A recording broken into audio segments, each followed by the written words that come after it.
Hello, everyone, and welcome to Minding the Brain. Today we have a couple of guests. Today we're going to be talking about the experience of nature and how experiencing nature affects human psychology. Today we have two guests. We have John Zelensky and Dan Rubinstein. And Dan is an Ottawa-based writer, a paddleboarder, and a staff member at Carleton University, who recently came out with his new book, Borne, about his long travel paddleboarding. Very interesting book. We'll put a link to get that book in the show notes. And we also have Dr. John Zelensky, a psychologist at Carleton University, who's specializing in positive psychology and the psychology of nature. Welcome, everybody. Thanks for having me. Great, good to see you both. Thanks for having us, Jim. Let's start talking about what nature actually is, right? So we're talking about experiencing nature, but I think nature is a very broad category. So, John, you want to say a little bit about how scientists describe what nature is? Yeah, the first question is a hard one. Like, potentially, nature is everything. Like, we might talk to a physical scientist, and they would say, well, even our cities are things that humans built, and humans are part of nature. It's like a termite mound. But usually, as psychologists, when we're studying it, we do make a distinction, and we often ask people what they think nature is as a way to understand it better. One of the things they do commonly say is nature is stuff that's kind of untouched or unspoiled, or not the stuff that humans have built. If you ask them to just start listing the features of it, they say things like, trees, wildlife, ecosystems, water. So the things that kind of come to mind. I should maybe also say that we can study physical nature. So we might take people for a walk along the Rideau River on Carleton's campus, or sometimes we might do a study over the internet and show people, a short video clip, images, maybe even sound recordings. So virtual representations of nature. I guess when I start talking about the effects of nature, sometimes I'm actually referring to studies that are arguably not actually nature, but make people think of nature. Yeah, and I know that as a cognitive scientist, many of the same, like if you see a picture of a bird or a real bird, the bird detector in your brain is the same detector occurring in both places, and it's pretty common to in psychology to not even distinguish pictures from the real thing. So psychologists will say, "We showed them birds." Like, no, you didn't. You showed them GIFs, but right. Yeah. but yeah. So sometimes the environmentalists, this is important to them though, because they say, well, if you're telling us that, all the nice things that come from nature comes from images of nature, I guess we could, bulldoze the parks. And I mean, nobody's seriously suggesting that, but some people are sensitive about that implication. well, after it's well documented, of course. Yeah. Okay. And so my impression is that these studies of nature are mostly about its effects on well-being, but is it more than that? Is they look at intelligence, or do they look at any other? What kind of effects do scientists generally look at? Yeah, well-being is a big one, and I guess it looms large in my mind too, because I sometimes tell people I study happiness, or I teach positive psychology. So for me, that's a really big one. But the benefits do seem to extend pretty broadly. So when it comes to cognition, nature seems to be really helpful in restoring people's cognitive ability. So if you concentrate on something, you focus your attention, you get fatigued. We've all experienced that. And if you compare a brief break in a natural setting compared to an urban setting, or here again, even like images or videos, nature seems to restore people. It's also good for stress, which is maybe a flip side of well-being. There are indications that it might improve creativity. That often comes along with good moods, but maybe even beyond that, freeing up the mind. It's associated with better physical health. It's associated with better social relationships, less aggression, more pro-social behavior. So, I mean, it doesn't freshen your breath, but there's a pretty long list of things that nature seems to be good for people. That's a really comprehensive list. I was going to jump in a few times, but John ticked off all of the areas I was going to mention, but another one is ecological health. I mean, spending Yes. time in a natural environment tends to enhance pro-environmental behavior, especially among children. And, we think about climate crises and the anxieties and worries that come from that. One way to mitigate that is to be active and have a positive impact in cleaning up the environment. And we can do that. But if you take your kid outside and they get involved, that kind of encourages the next generation to do so as well. So it extends beyond human health to more than human health too, I think. Yeah. So, Dan, do you find that your experience in nature increases your well-being? Tell me about your personal experience with that. Yeah, I mean, my kind of entry into this area as a writer, as a journalist, as somebody who really enjoys spending time outdoors.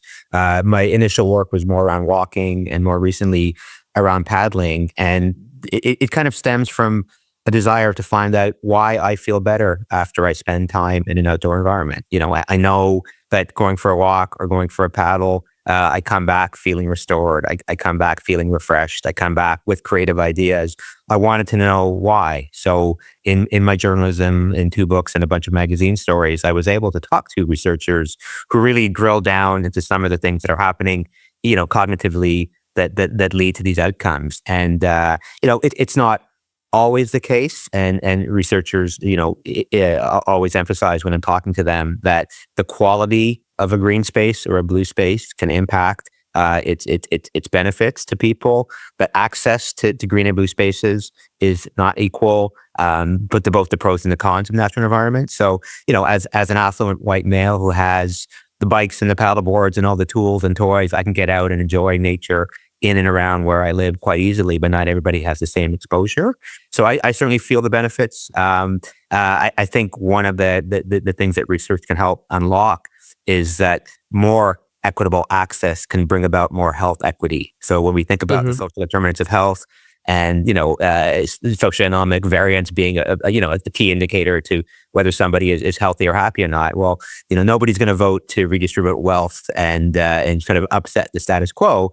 But if you can improve natural environments, especially in urban areas that have large marginalized communities, if you can develop programs that get people out and active, you're going to see benefits just kind of spike, right? So in terms of bang for your bucks in public investment, there's a strong case to be made for not only improving these spaces, but in enhancing access to these spaces for everybody. Yeah, that raises a question of dosage, I guess. John and I live near Dundonald Park, which is a small park. It's one city block, right? So it's nature, but it's a postage stamp sized nature. But I've also heard, and John, maybe you can tell me if this is true or not, that even being able to see a tree out your window of a hospital room can have effects on your recovery. Have psychologists looked at the amount of dosage in any sense of time of how much nature is an effective amount? Yeah, I mean the dose needed for some positive effect seems to be pretty small and pretty low. And so, given all the different kinds of nature and all the nice things that it seems to do for people, not every single one of those combinations have been studied. But as you mentioned, yeah, there's this classic study that people recover more quickly and take less pain medication. They have a view of a tree. That's a study that's been replicated. It's an old classic that we always refer to, but it worked again. So it increases our confidence in it.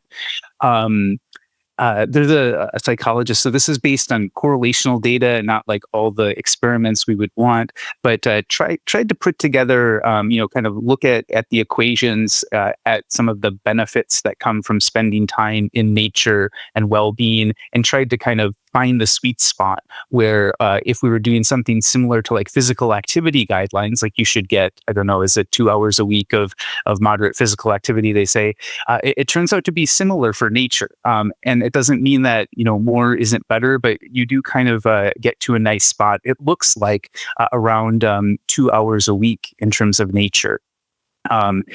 If you're on that lower end too, it might also help to think about how you're engaging with the nature. If you're paying a lot of attention, if you're engaging with it mindfully, as opposed to sitting in your small park, going through your social media feed, perhaps you're not fully taking it in.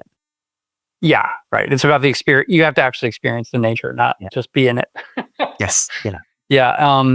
And you know, I'm sure on your long paddleboard journey, Dan, you encountered bad weather and stuff. Is there what are the effects of like negative nature? Like earthquakes and angry animals and rotting carcasses and that kind of thing. That's part of nature too, but doesn't seem to make everyone happy. Yeah, I mean, headwinds and crosswinds when you're on a paddleboard are not fun. Your body's essentially a sail, and the wind is telling you to go not necessarily where you want to go. But a couple things in that. One, it's a very visceral reminder that you're not in control. That nature is much bigger and more powerful than you, and that's humbling, but also liberating in a sense, right? Because it shows you that you one tiny speck in the great expanse of time and everything, right? So that kind of takes the pressure off you to be this person accomplishing these amazing things. You're just trying to get where you're going, hopefully without nature stalking you. And there's also the idea of, I think, resilience and hard work. I mean, the subtitle of my book is Pilgrimage. And in my mind, pilgrimage is constant progress towards a distant goal, whatever the progress is, whatever the goal is. And, we have short attention spans. We want, quick fulfillment of our desires these days. But if you're fighting bad weather on a paddleboard or a bike or on foot and it's slowing you down, you have to kind of be determined and realize that it's just one step at a time, one paddle stroke at a time that's going to get you there. So, as a writer, I tend to think metaphorically, and I was on a physical journey, but I was also on a bit of a metaphorical journey. And any change, any progress, any significant advancement or discovery takes this kind of constant progress, constant work. And so, on one hand, yeah, bad weather slows me down, then it's more effort and I'm going to get wet or cold or more tired than it would be otherwise. But on the other hand, it's a reminder that you have to put in the time, you have to put in the work to get anywhere meaningful. And that's an important lesson that I took away from that trip and many of my outdoor travels. John, did you want to say anything about the sort of the valence of natural stimuli? Yeah, no, it's good to bring this up. So from when I'm talking about studies, I showed people nature and they got in a good mood. I'm usually not talking about stinky swamps or decaying carcasses or things like this. So it is important to acknowledge that there are unpleasant or even life-threatening parts of nature. And when we talk about the benefits of nature for well-being, we usually are talking about those pleasant parts. With that said, I mean, humans seem to be attuned to nature in a way that some of those unpleasant things we can think of as part of this human and nature connection. Like we have evolved to, maybe keep a little more distance of things like snakes and spiders. Like it's easy to learn those things, and in a way, it kind of speaks to how humans, we evolved in nature and we have these connections to nature. So in a way that open, fresh water and landscapes with abundant resources are pleasant to us or appealing to us, and we would seek them out. We can kind of think of it as our minds responding to some of the persistent natural threats, but with a different kind of reaction, one that was good for our ancestors. So have people actually studied the negative natural things, or is it just sort of people just stick to the positive stuff? There have been studies of, for example, it seems to be easier to learn a fear or learn a phobia for things like snakes and spiders. There's research that suggests that much of the research is positive, and actually, it's also the positive stuff is so much more frequent.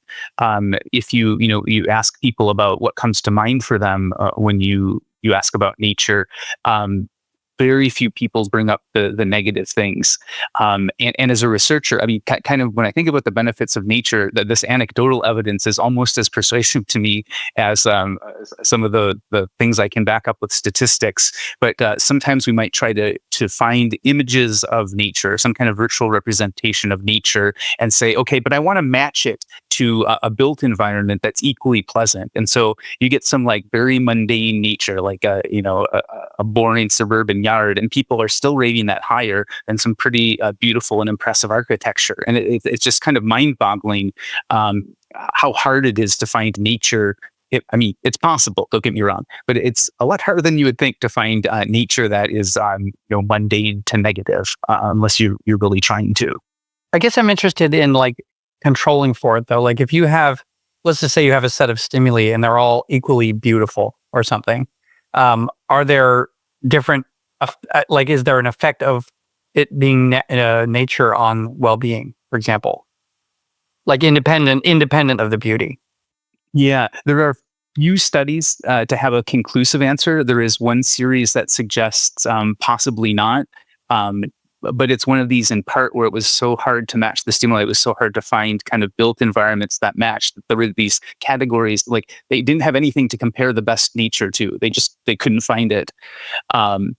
There are some other studies that kind of abstract some of the low-level visual features of natural scenes. So like the amount of disorder, the amount of curved lines or straight lines, and tried to abstract these and see, like, do you get some of the same cognitive or pleasantness ratings for just these contours, these low-level visual features. And sometimes that does work out. So you can kind of get nature effects, even if they're not consciously construed as nature.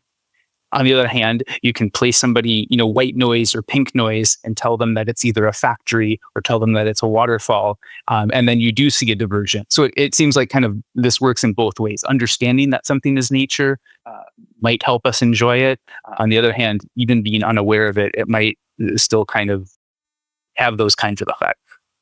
That's very interesting because I sometimes I didn't know about that, about the white noise and how you interpret it, but I live sort of in downtown Ottawa, and when I hear sirens when I'm trying to sleep, sometimes I imagine that it's a dragon flying by, making sound, and I transform things in my head to things that when the convoy was here, I imagined it was a Venga bus. That's a 90s reference.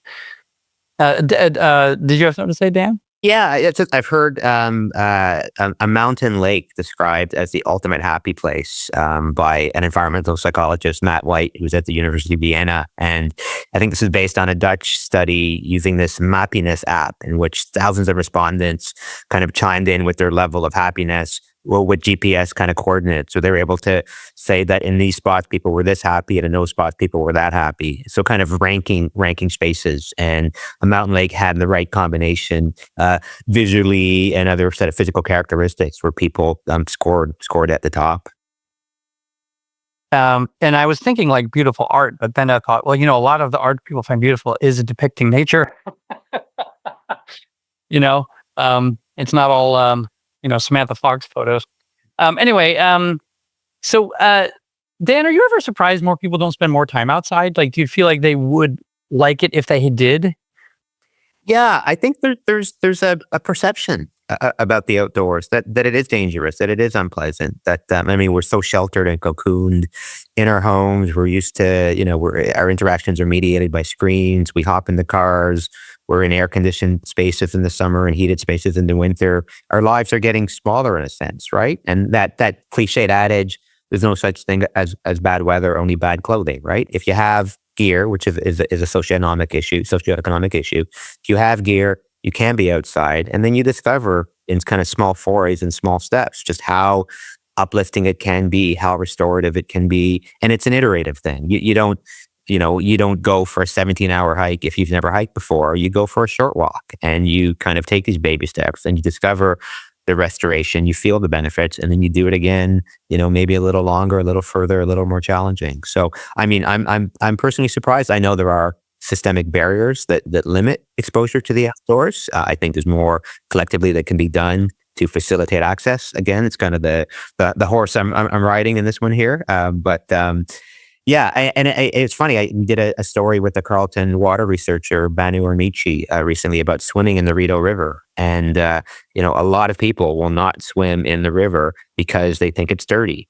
It hasn't been dirty for decades. She's literally testing the water, showing that it's clean, and people still will not go in the water, even though you have a wastewater researcher with the data saying it's good, go in there. So we're afraid of these things because of it's the same idea that people are more afraid of flying than driving, even though you're much more likely to be hurt in a car accident than a plane crash. We think the river's dirty, so we're not going to hop into it. Whereas it's right there, and we can take advantage of it. We just don't.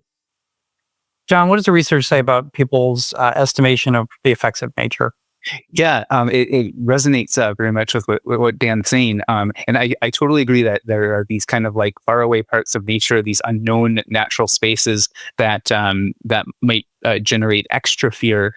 But we found even for things that people are pretty familiar with, that they seem to underestimate the mood benefits or mood boosts they might get from nature. So we've done this now with even like short video clips. So we can boost a person's mood like pretty substantially. I mean, just their mood. We're not making them happy people forever, but with a 2-minute nature video. And if we ask them beforehand, how good they think they'll feel afterwards, they tend to underestimate how good it's going to make them feel.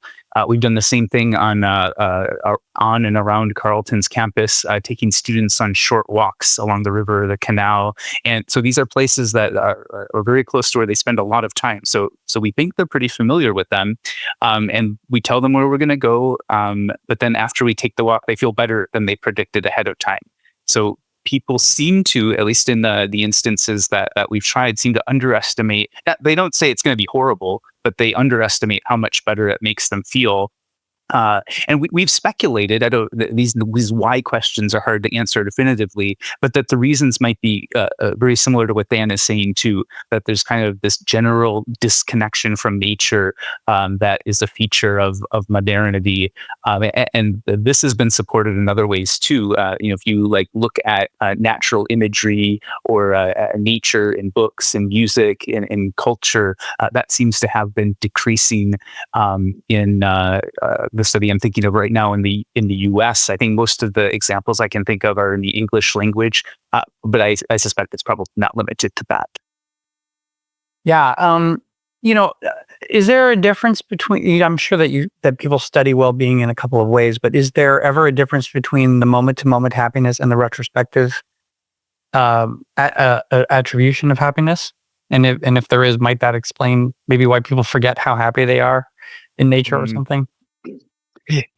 Well, you're giving me good ideas. I don't know of studies about nature specifically, but the studies I can think of oftentimes go in the other way, but kind of with positive or negative, not so much. But if you, for example, do what we call an experience sampling study, so I ask you, how are you feeling right now? And I do that many times, and then try to estimate kind of your in the moment happiness accurately as you were just experiencing it. That tends to be more mundane. So you get kind of lower levels of both pleasant and unpleasant emotions than if you ask people to retrospect it later. So it's almost like our memories and our predictions for these discrete experiences are often more intense than they turn out to be. Like people kind of forget the boring and mundane parts. Mm-hmm, mm-hmm. Tell me a little bit about feelings of connection to nature. Is that something that predicts nature's effects, or does nature cause people to feel more connected? And what are its effects on well-being?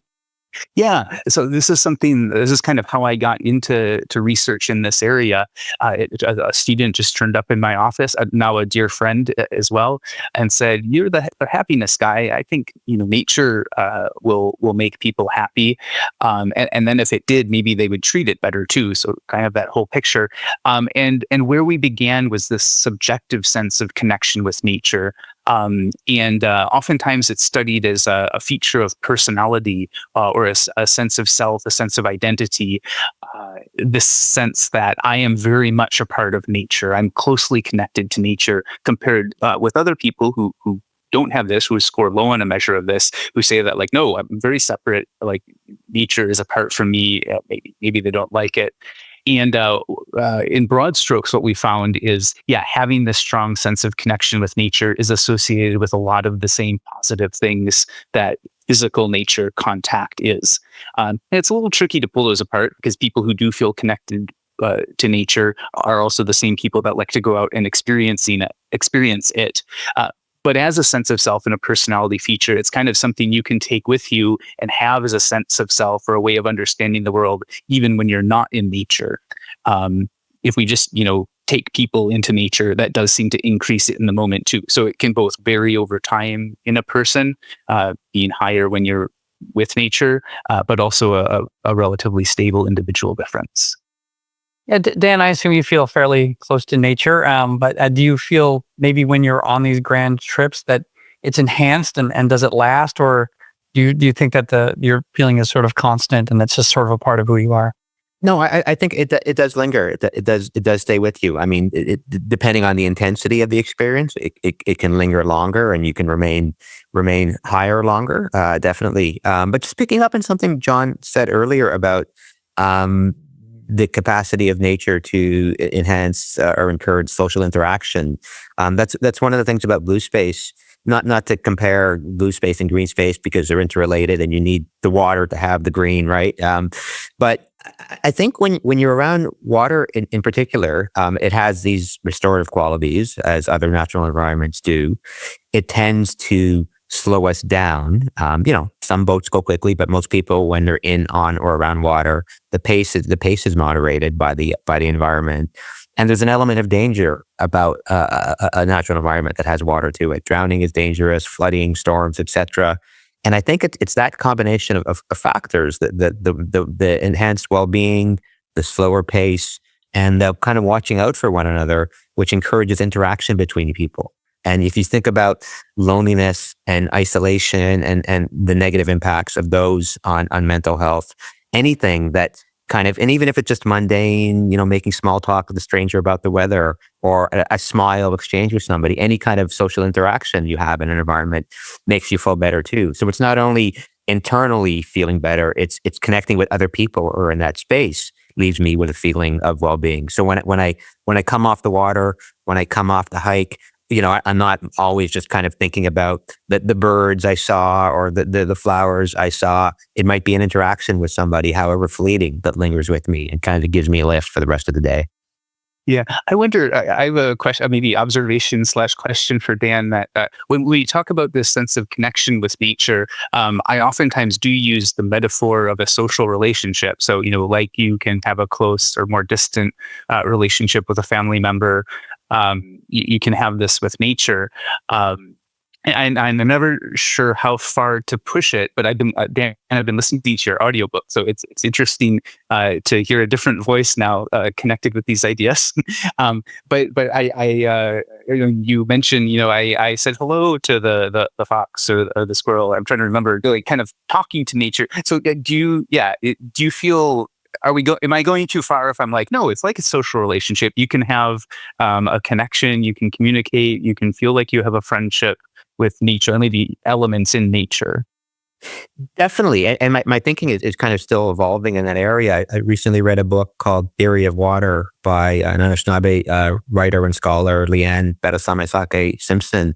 And she writes about, the interconnectedness of human and more than human life. And the book is about water and the fact that when you breathe out, the water particles in your breath are breathed in by the person beside you, and water literally links us. But all plants and animals and human beings have this connection, right? We all are the same. We all are water in a sense, right? So I think, not to get too far down that road, and it's a theory I'm still kind of digesting and thinking about. I do feel this connection, and when I'm out there for hours on a paddleboard by myself, you start off with this kind of metronomic paddle stroke action. It's a very meditative activity, and suddenly you're not really physically present thinking about where you are or what you're doing. You're just in this natural environment. You're absorbing it subconsciously. There's soft fascination kicks in, and you are talking to and communing to all of these things. Even if it's not a purposeful, intentional activity, those are who you're with, right? Another book I read recently is called "Is a River Alive" by a British nature writer, Robert Macfarlane, and it's kind of about the rights of nature movement. But he's literally asking the question: Is a river alive? And comes away concluding, yes. It is. By many definitions, this flowing water is an entity that that has a voice that we can listen to and talk to. Have you read the book The Rights of Nature by Dan Boyd? I have not, but I'm writing down the name right now. Yeah, it's by a lawyer or a legal scholar, and who talks about how different countries are giving rights to natural things like rivers and forests, because the law is based on protecting and giving rights to people who might enjoy the nature, but some places, and we're quite behind in our part of the world on this, but there are some places that are really like trying to protect natural things as having rights. Yeah, and I think this kind of the legal personhood status. The argument is that if a corporation can be given standing in a courtroom, then why not a river or a forest or a mountain? Don't they have rights? The right to subsist and persist, shouldn't those rights be respected? But it's also about kind of knocking humans off the top of an artificial hierarchy. We've placed ourselves at the top of this pedestal or pyramid.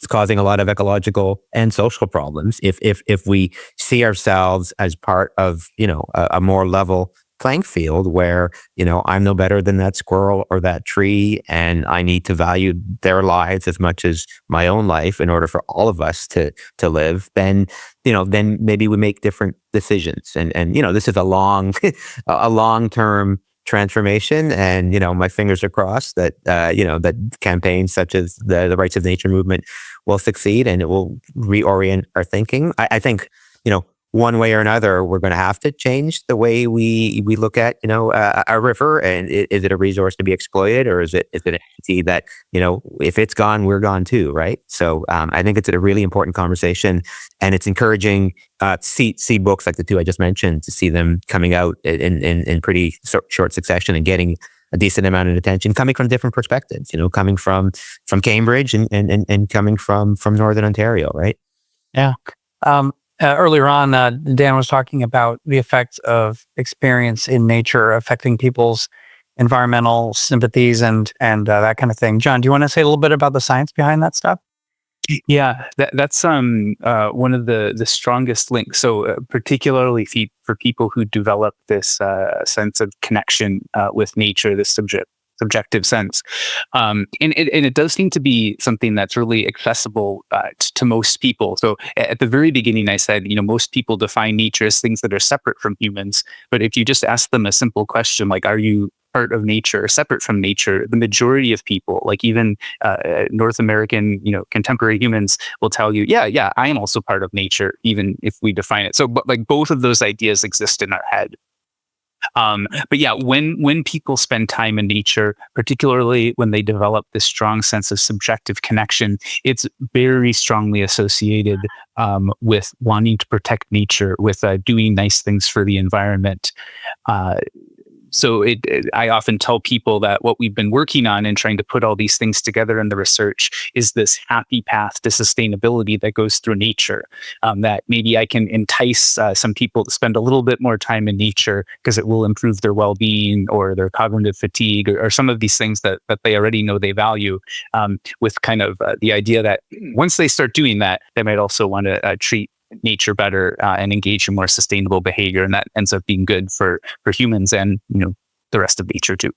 Yeah, I did a little research back in grad school about zoos, and one of the arguments for a zoo is that it engenders sympathy for wildlife and protection of it. So I think that's really great.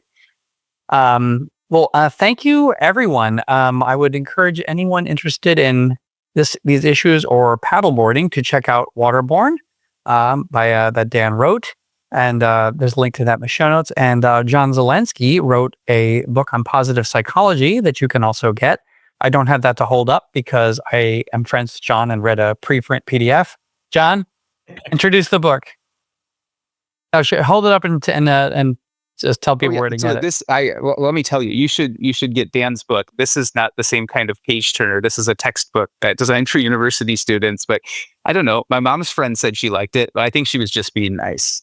I think we have a lot of serious people who read serious stuff listening to my podcast. If I do say so myself. Yes. Anyway, thank you so much, John and Dan, and I hope everyone, if you didn't listen to this walking around in nature on your own, please get outside and enjoy the fall.